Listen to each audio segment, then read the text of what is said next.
തീരാത്ത പരിഭവം കൊണ്ടവളിന്നുമെൻ മൂകത കാണാൻ കൊതിച്ചിരുന്നു. എൻ്റെ ജീവനെ കുളിരണിയിച്ചിരുന്നു. ഇതുവരെ മീട്ടാത്ത തന്ത്രികൾക്കായെൻ്റെ വിരലുകൾ മോഹിച്ചിരുന്നു. ഇന്നുമെൻ ശ്രുതിലയം അവൾ മാത്രമായിരുന്നു.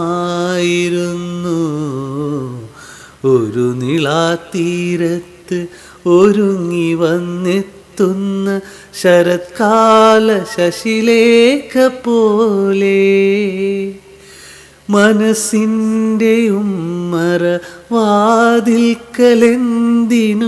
ഒരു വട്ടം കൂടി നീ വിരുന്നു വന്നു. എൻ്റെ പ്രിയ സഖി എനിക്കായി ഒരുങ്ങി വന്നു. ഒരു നിളാതീരത്ത്